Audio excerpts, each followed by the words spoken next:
Welcome, everyone. This is Pineleaf Needles, and you're listening to LOTRO Players News, where we take a look at the latest news in LOTRO and here at LOTRO Players. And please welcome this week, Andang, Hey, everybody. Derry Adwin, Hi, Maven, Hey, y'all. and Carvette. At your service and your families. And this week We're we'll pumped begin... tonight. Can you guys tell we're pumped tonight? Yeah, there is a surprise that's coming up later in the show that you guys will not want to miss. It'll make your brains just. Yes. But before we get to the surprise, we'll go through the game news. And on Monday, December 21st, there will be a producer's letter. Yes, Woohoo! there has been a demand by the forums. People were starting to be very concerned that there wasn't as much communication all of a sudden, even though the devs have been posting, all the time. But people were really, really asking for a producer's letter, What's and next? What's next? it looks like that this is finally going to be happening on Monday. So that is very exciting. Very, very exciting. All right, that's the and I'm news. expecting the DDO one to be around the same time then. Oh, that'll give us some news for our other show. Yeah. News over the holidays is like, the game's still happening. There's festivals that are like red and green. I think everyone is really, really glad Carve is not writing the producer's letter. Yes. I think that's the consensus. Right. Let's head into the store sales. I'm sure there's some things on sale also. Yes, this week's free sample is a random relic pack. Use coupon code that you can find in the show notes, one time per account. Also, 25% off the Bjorning class, the Runekeeper class, the Warden class, character slots, and Slayer Deed accelerators. And this weekend, relevant since it's Friday and instead of Saturday, and it goes through Sunday, 30% off cosmetic dyes, 40% off the 100% skirmish mark boost, and 50% off universal morale potions. And of course, Yule Festival started yesterday. That is right. Then let's head into our player site news. Okay, we'll go into the player site news now and our community event calendar for December 18th through 24. Yeah, also relevant because it's Friday instead of Saturday. So Mombarden on Belaguer is having a concert on Sunday, 1 p.m. server time, which is 7 p.m. I think it's their time, CET. And then at the same time, actually, weirdly, no, 2 hours later. 2 hours later on Laurelin is the Letters from the North Pole presented by Hobbit Heart, and tons of stuff this week because everybody's having Christmas parties. So if you scroll through, whatever server you happen to be on now, I'm sure there is something going on. Oh, I'm sure there are things all over the place. They're Yes. everywhere. It's everywhere. It's everywhere. It's It's everywhere. everywhere. And Ales and Tales this week is in Winterhome, so I might actually go. All right, then. Then let's head into LOTRO video highlights this week. And I hear that we're trying to get rid of some spirits. Yes, Pineleaf, there is an awesome, awesome Ghostbusters video that actually is possibly the most accurate adaptation of any film thing I've seen in LOTRO, and they picked classes perfectly, and it's 100% as close as you can get, I think, to Ghostbusters in LOTRO. They did a really, really good job, and so if you're a fan of Ghostbusters at all, you'll want to check this out. It's pretty cool. All right, so these aren't the same Ghostbusters that tried to ruin Aragorn's party at Minas Tirith? No. No. That's Okay, funny. then let's head into our week in LOTRO. For those that wonder why Pineleaf keeps struggling to get through stuff, it's because we keep changing on what we're actually going to be doing tonight, and so we're adding skip things to each of the sections. Yeah, so. yeah, they put the word skip in it right while I'm in the middle of going to the next thing. And oh, did I miss it? Did I miss it? And the sad thing is, it's spelled wrong, so he's having to decipher. Skip it? What is that? Huh? And yes, chat room, Pineleaf is excited for what's coming up. Yeah. All right, let's go to our week in Lotro. So, Carvet, what have you been up to?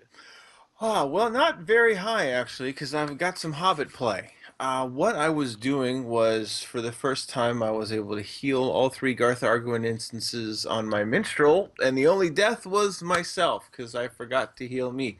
But we managed to get all three of them. We had 2 out of 3 challenge mode, which was really cool. So next time I run in one of those instances, I'll pick up that sweet shield, which is very nice for a minstrel. Finally got Mrs. Carve to meet the spiders in Mirkwood. This is an event that has literally been 3 years in the making because she's been talking about how much she hates spiders in game. And I was like, oh, wait till you get to Mirkwood. Wait till you get to Mirkwood. She finally did Caught in the Web. She was not amused, but the rest of us sure were. Because it was streamed and it's on YouTube. So you can listen to my wife freaking out over spiders in Mirkwood. It's really fun.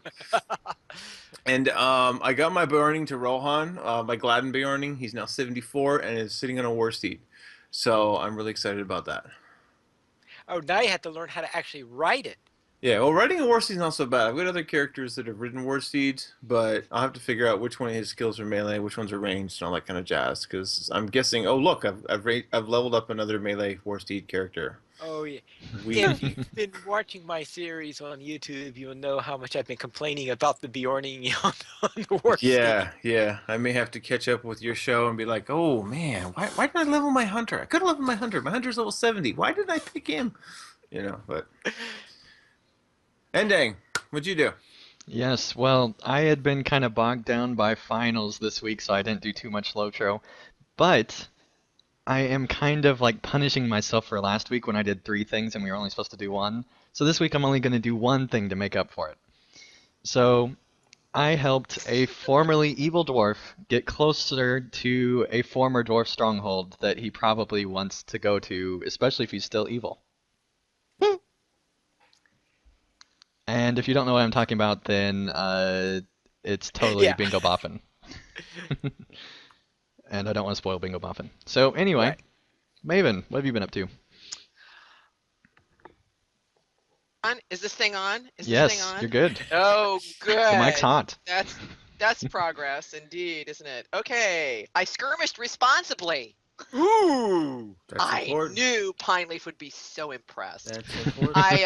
I took my lore master on Gladden and did soloed a whole bunch of skirmishes. I did many times. I did Trouble in Tuckborough, which I know will also shock Pineleaf, given how through with Trouble in Tuckborough I was. But I figured I know it really well now, so I can go do it.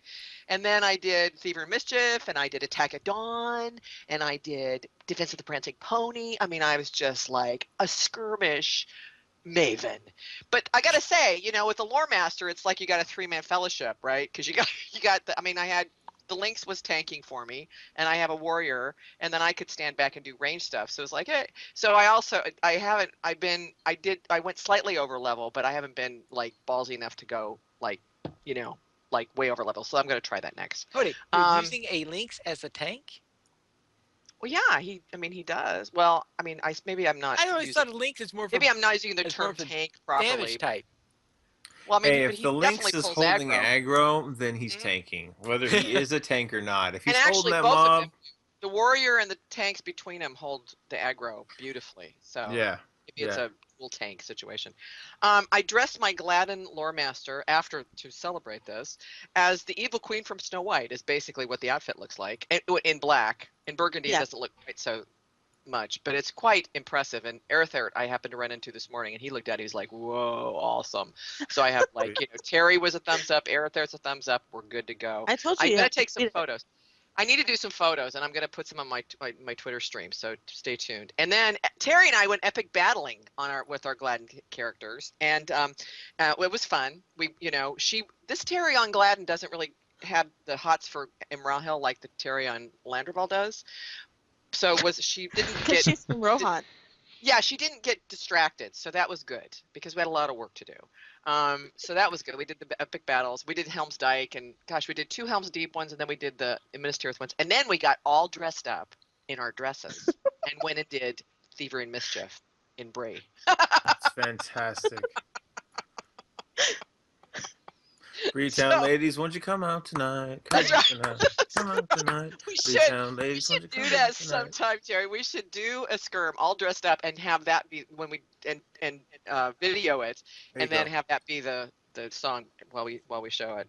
So Sure. speaking of Terry, you have lots of outfit type news. So yeah, go for it. I do have lots of outfit type news. I was very busy outfit wise, because I needed an outfit with a mask for my burglar Sarissa. So Maven was kind enough to craft me one, and then of course I had to put the outfit together. So, and then like literally the next day, I was doing a Minas Tirith quest and had an armor piece that was a quest reward, and I was like, it's very rare I get a piece and I know exactly who's gonna wear it and why. And this particular piece was the light armor quest reward that you get for either turning in or not turning in the guy about the rats. And as soon as I saw it, I was like, oh, I know who that's for. So my lore master has new duds because I put together something that looks very woodsy and out and hanging out with the animals type Looks good. thing, but Looks not so quite gone native because he still has shoes. And then Yule Festival, of course, started, so I've decided to use that to level up Axley Xing Xing, so he's not quite so pathetic when it comes to bingo questing, and maybe I'll give that another go. So he did his first round of Yule Festival quests, and he's decided to charitably help everybody, and he's not doing any of the stingy quests for his first winter in Frostbluff.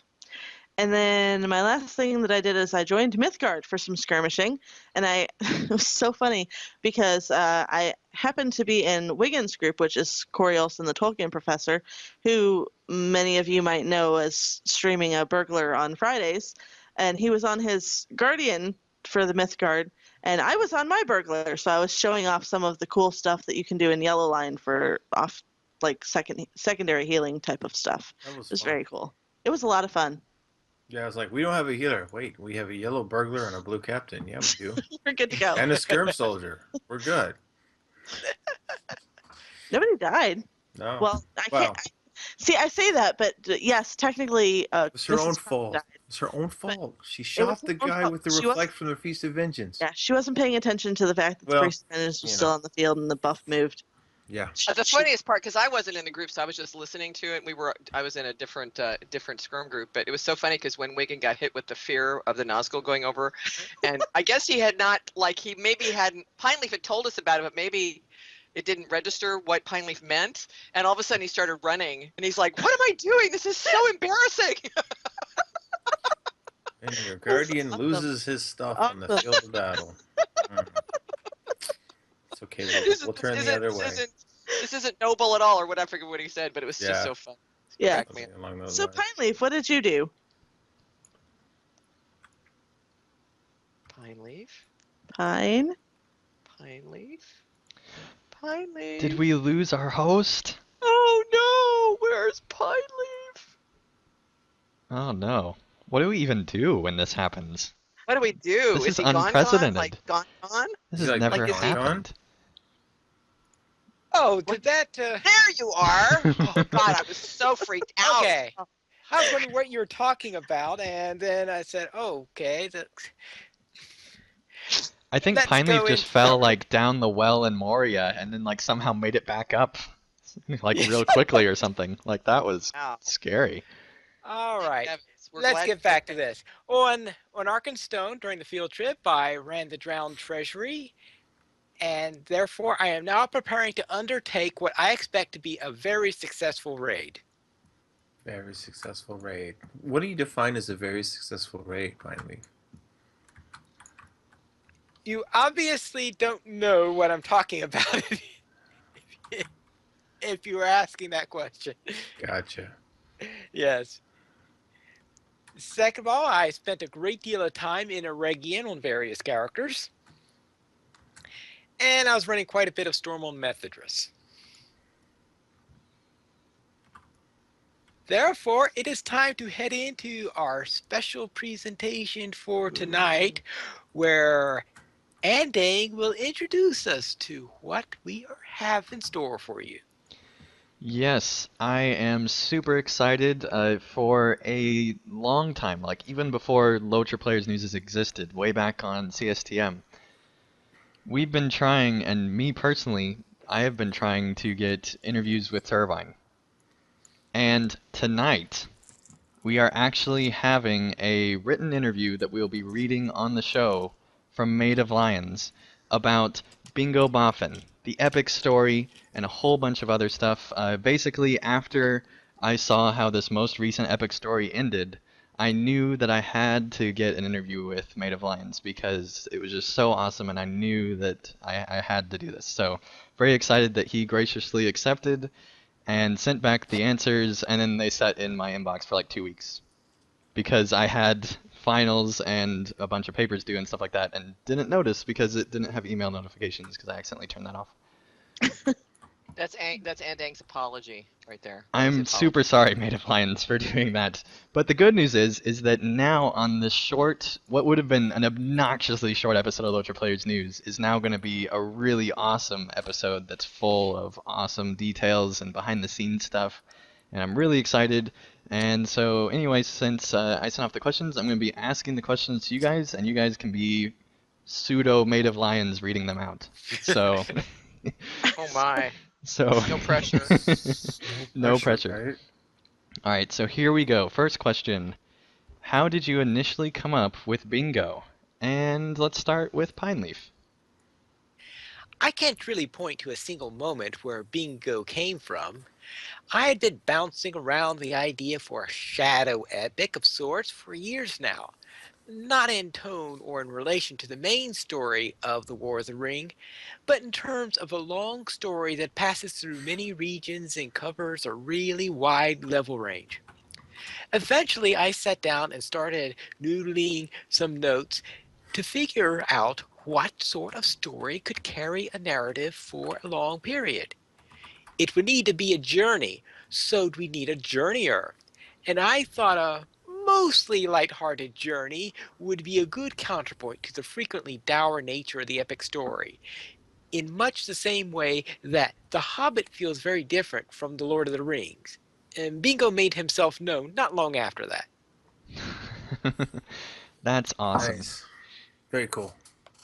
And I love how he speaks of bingo like he's an actual person. Like, that is Yeah. so awesome.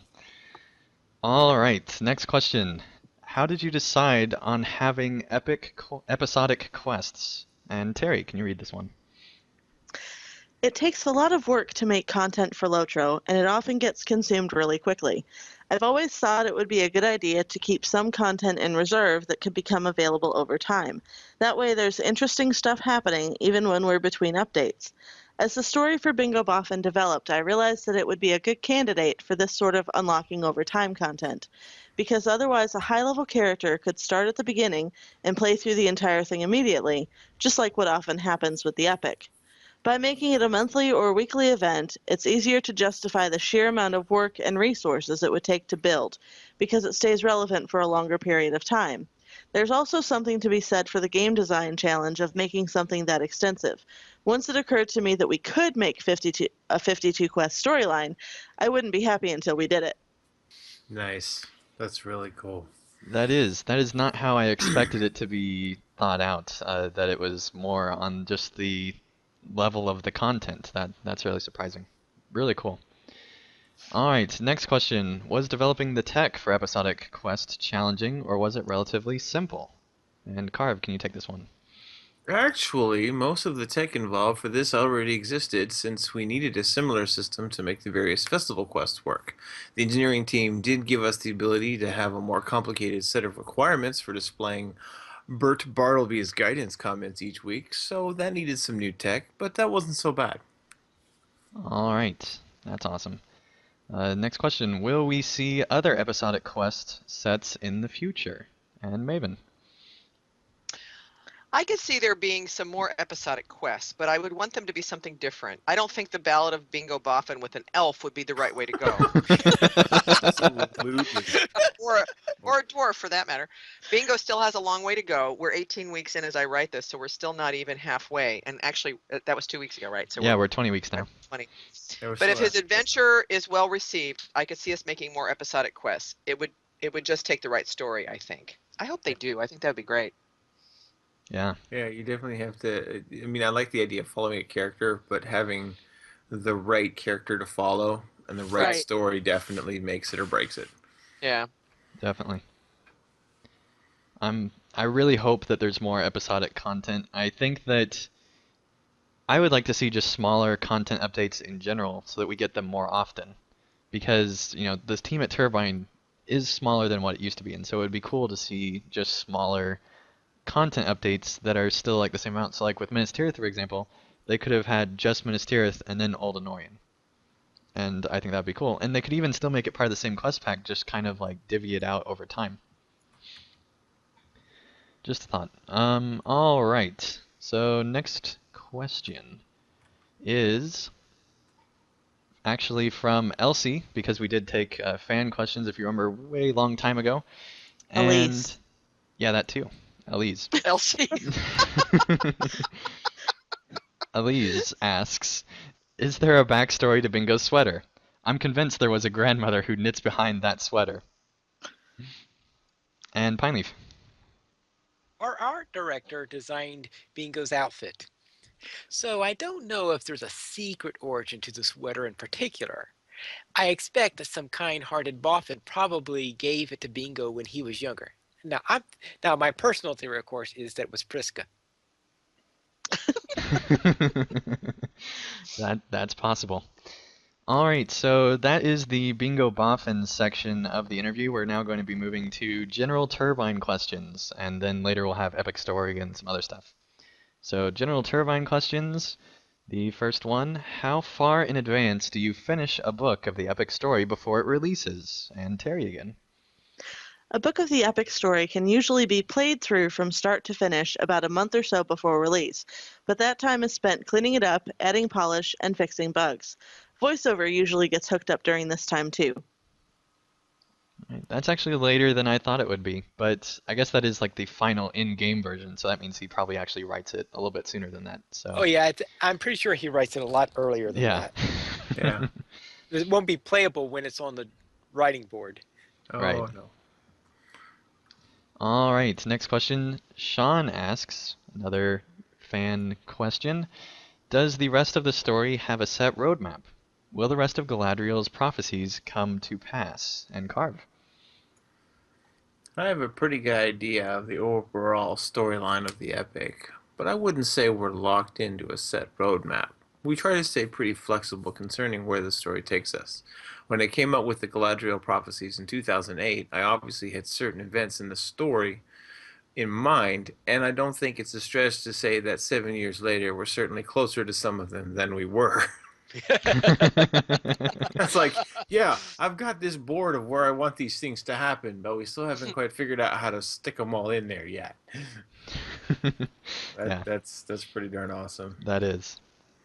All right, next question. Hypothetically, if Turbine was to do the Scouring of the Shire, would it be technologically possible to create an entire new phase of the Shire, i.e. Helm's Deep, Isengard, Minas Tirith?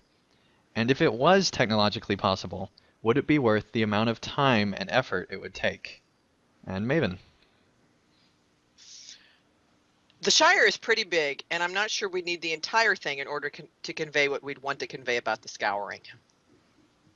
I like how that's probably the shortest answer we'll get because it's the most spoilery probably of what's going to Yeah. Well, I happen. mean, even then, you really would only have to do like some of the major scenes of the battle, so you wouldn't have to do like the entire north half of the Shire.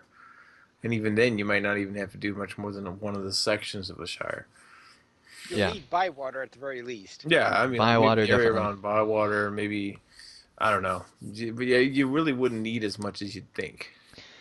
But notice how he says he's not sure we need. He says nothing about if they're going to do. Yeah. Yeah. I'm not trying to get people's hopes up. I'm just saying that is the way it was worded. All right. So next question, Gray asks, will there be any meanwhile back in Zone X quests? And Pineleaf. Oh, most certainly. There's a lot of interesting events happening elsewhere while the War of the Ring is progressing. So I could see some meanwhile quests in the future, like we did with the interludes in Wildermore. This is one of the more exciting responses because I have been hoping from like Isengard days that we'd be able to go back to Eriador and other places and see what's gone on, because there are a lot of open holes that have been left open. So it'd be very interesting to see what happens in these places. Meanwhile, back in Well, some of Regian. that is what the in their absence quests are Yeah, in those different do a good instances. job Right. of summing up some things, but I think that, still like Isengard and places after that would be interesting to see, Hmm. particularly like Rohan and what happens with Eowyn after like all the stuff Oh goes yeah, or on. like the rebuilding of Isengard. That would be awesome. Yeah, because I mean, I'm pretty sure that they don't even cover what happens in Rohan after all the events of the books happen. So it would be very interesting to see like how Eowyn progresses after the fact. That would be cool. Yeah. All right, next question. Gray also asks, how much research into historical civilizations went into the world building of especially Eriador? What were the main inspirations for modeling different groups of people? More obvious areas for Dunland and Rohan. Terry. Pearson, lead world builder and lore guru, answers, it really depends on the civilization. For a lot of them, especially enemy cultures, we took some linguistic cues and maybe a couple stylistic flourishes from real world groups, but still kept most of it in the realm of make believe. So the various mountain man cultures, Angmarim, Dunlendings, Briefolk, Dead Men of Dunharrow, etc., drew from assorted Celtic languages, since their role as compared with, say, the Rohirrim, is like the Celts to the Anglo-Saxons, but the actual cultures, such as they are mostly our design, with the books as a guide naturally. The assorted Easterlings, Haradrim, and Corsairs follow a similar pattern, and we've tried to be even more careful with them because we don't want to just say Southrons or Africans. The Rohirrim are very strongly identified as pre-Norman England, particularly Mercia, Yes. as Yes. they do in the books, and the Gondorians borrow extensively from Byzantium and the eastern Mediterranean in general. The Arnorians, if they were still around, would have drawn from Rome, albeit a more northerly version of it, and using Sindarin in place of Latin, though in both cases we don't cleave exactly to their real-world equivalents. The Lossoth have a heavy Finnish Sami influence, though again they aren't meant to be one-for-one analogues. The folk of Dale and the dwarfs nearby use a fair bit of Norse, and the hobbits a good dose of Frankish. The woodmen of Rovanion, when they appear, pull from Gothic just like the professor did in the Legendarium.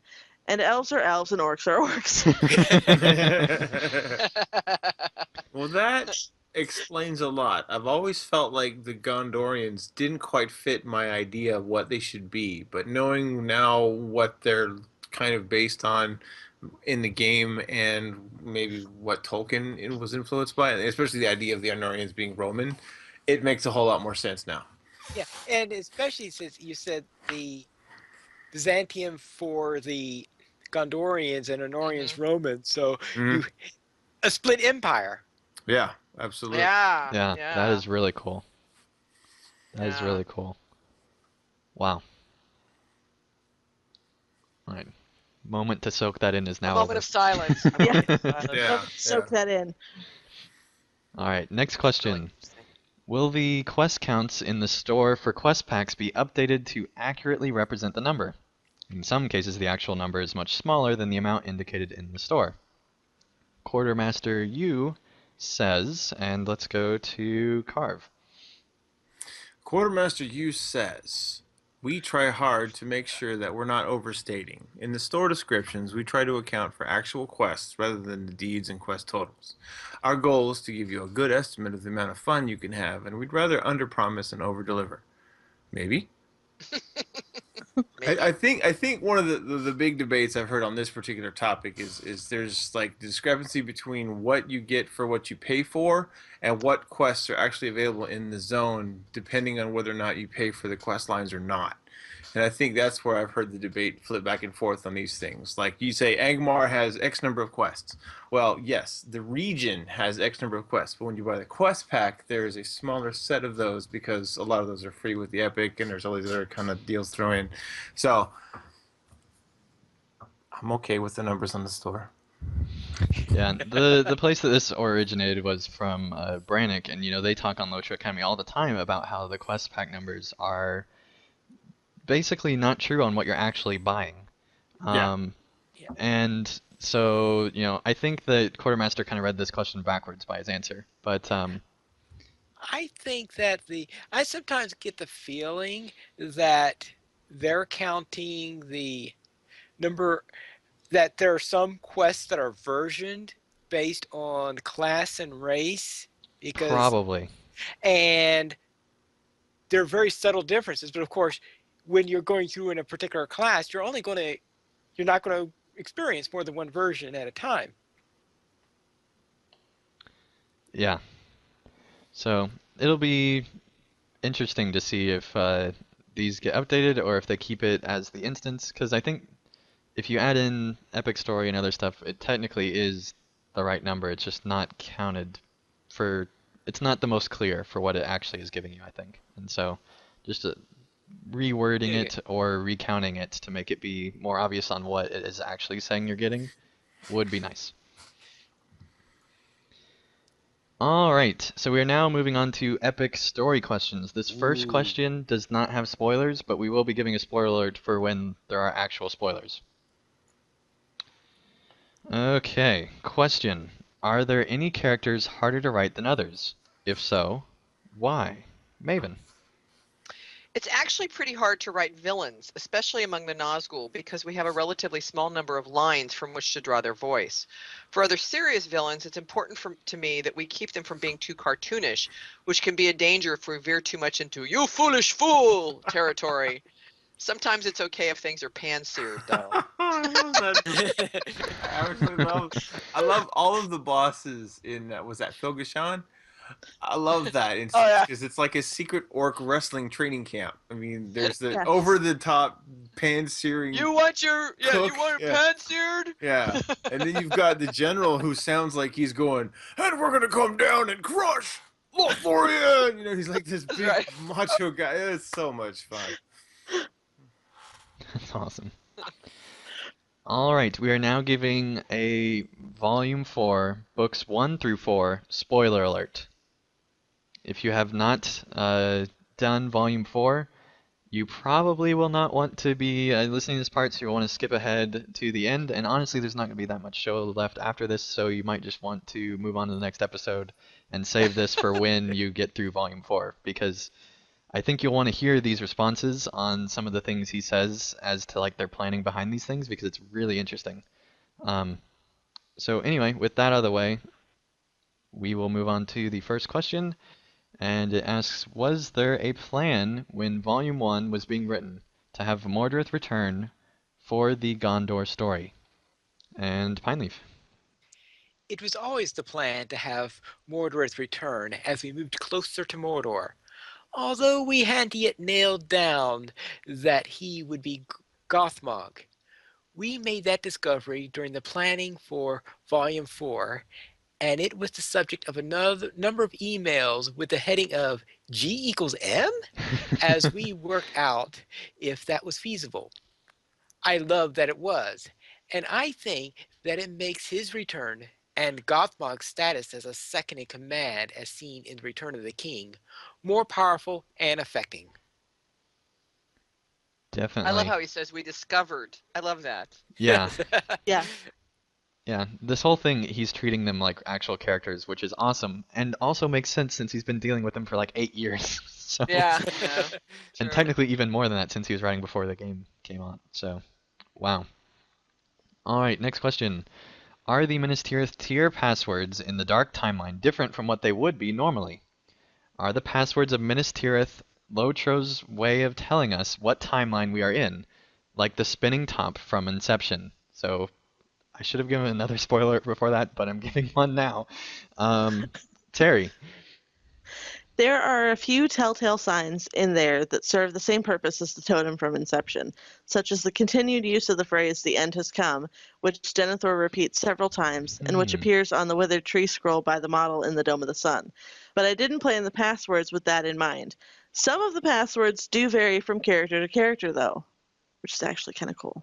That is They cool. Yeah, do? And that is also cool. vague. And also Yeah. vague, yes. And Which I'm also glad. vague. I'm I'm like, glad I that's can't vague. believe it's embarrassing. This like I didn't notice the continued use of the phrase "the end has come." Hmm. That's I'm such a awesome that it's sloppy different. player. I tried so hard to avoid the spoilers. I did, but I figured this Uh-huh. out after last week's So episode. I didn't re-listen to it, but I was so thinking about it, and I sorry. was like, "Oh snap! They went that way with the whole plot." Pretty awesome, huh? Okay, that's Pretty kind of awesome. mind blowing. It's Yeah. Yeah. kind of bummer though now that when It you was get it to was it, extremely mind blowing when you get that reveal. I will I know say. it's really a bummer. What? Don't tell Mrs. Carve though. You can watch her Oh please! We're find so it. far. We are so far away from Gondor. I mean, we're barely at the end of Mirkwood, so it's like no worries, man. All right. Reminder, spoiler alert, so that you don't end up like Carve. Next question. I know. Is Poor it a Carve. is it a coincidence the Palantir plotline released 6 days after Back to the Future Day? Carve. Complete coincidence. Now make like the white tree and get out of here.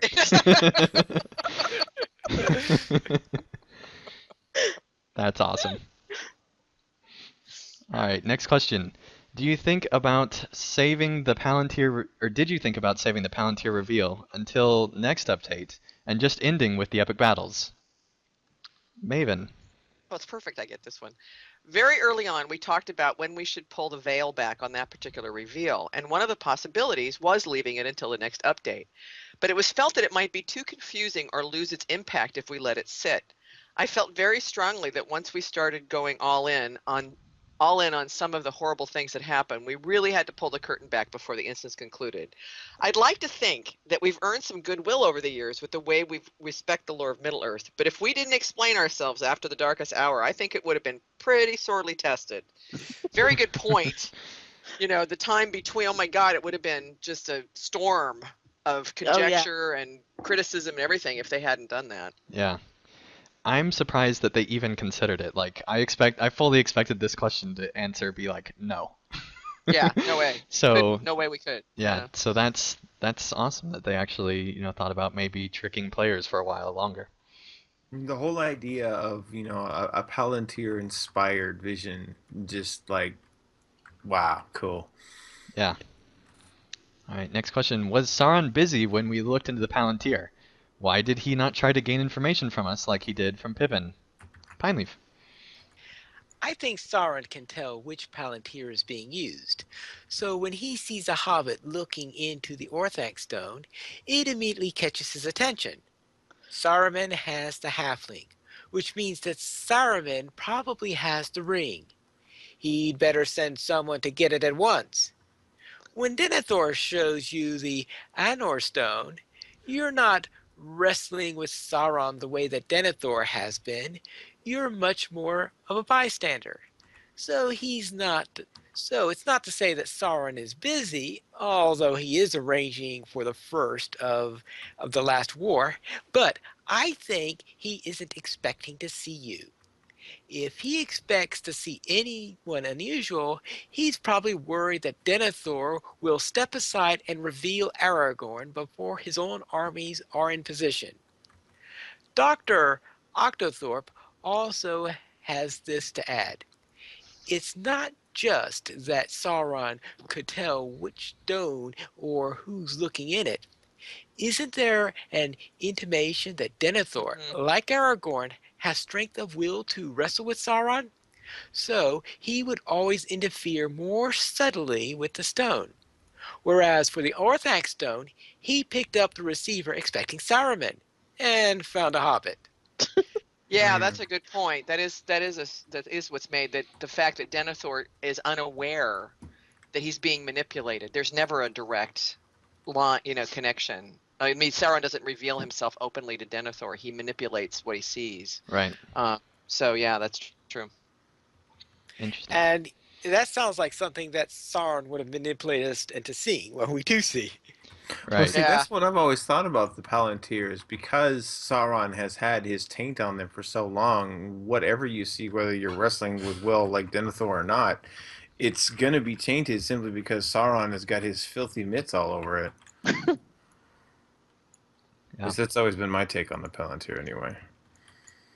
All right, another spoiler alert. Question. Why does Denethor show the Palantir to us as opposed to anyone else in Minas Tirith? Has he shown anyone else the Palantir? And Terry. I don't think he's shown anyone else the Anor Stone, and certainly not Pippin, who's surprised by it later on. But he's shown it to you partially because you're a friend of Mithrandir. He doesn't trust the wizard at all, but I think Denethor wants some sympathy for the thankless struggle that he's been waging. By showing you what he's seen in the Anor Stone, he wants you to understand what he's been facing, and the terror that faces the city and the kingdom. If that information gets to Mithrandir, perhaps he'll treat the steward with more respect and understanding. Or so thinks Denethor. I got a kick out of getting to tell Gandalf that the Anor Stone remained in the tower, though. Twice. I wondered if it was so, he says. Twice! Still there. Yep. That's Still actually there. good because I was wondering about that. I thought, what's the justification for Denethor telling me? But this, I like that. That's a good. That's believable to me. Yeah. I read this from a player perspective, and I'm like, he doesn't share it with anybody else ever, except for every other player that's reached this part. Denethor, buddy, yeah, I see how you play. There's like a queue outside the I know. door, right? Denethor's a Next, bit of a now player. serving number 42. Hey, Watch the you're latest first Palantir Vision film over Yeah, I at know, the right? That's right. Now showing. Alright, next question. Was it intentional to have the last part of the Palantir Vision be of Pippin dramatically taken away, and then have him be the first non-steward we talk to?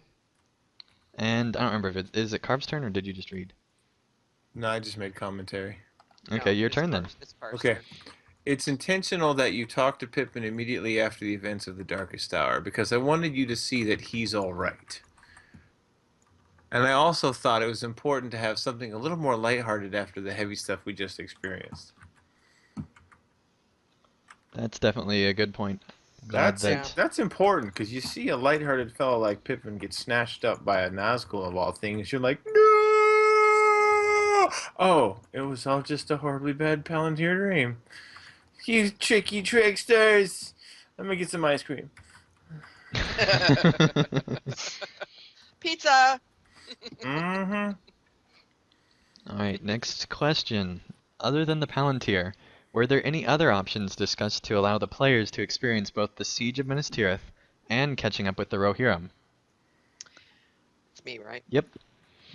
There were a few possibilities, but probably the most likely alternative world would have been the one we've used most frequently. That is, hitting the pause button in the moments before dawn and just saying that by supersonic travel you're able to almost be in two places at once.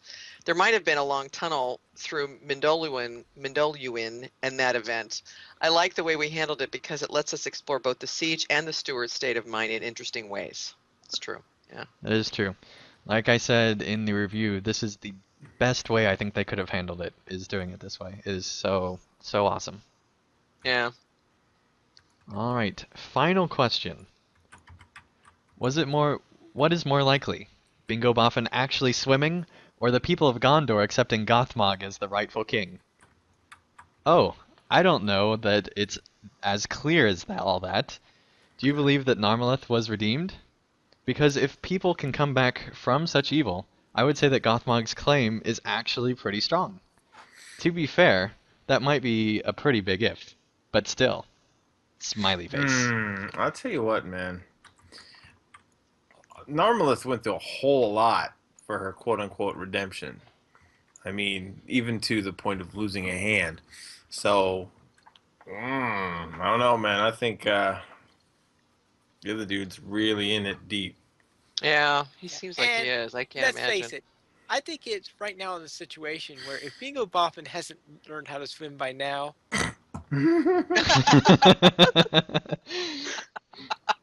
So basically, neither of these are going to happen, is what you're saying, Piney. no, I'm saying that it's very likely that Bingo Boffin has learned how to swim under I'm Oh, trying to do this yes, without that's true. spoilers. That is true. At the time of this interview, though, we didn't know that to be. I should say that. So anyway. Okay. All right, and that is the interview. Thank you so much, Maid of Lions and Quartermaster you, and there are a few others. Dr. O. Dr. O, and then And Chris Pearson. Chris Pearson. Thank you guys so much for responding to this. That is just awesome. Really glad to have these questions answered. I was super curious about them, and I'm sure a lot of our chat room was as well. In fact, they all think that this was an awesome interview. So thank you guys so much for doing this. If we have any more questions, we'd love to do this again. And so thank you guys so much.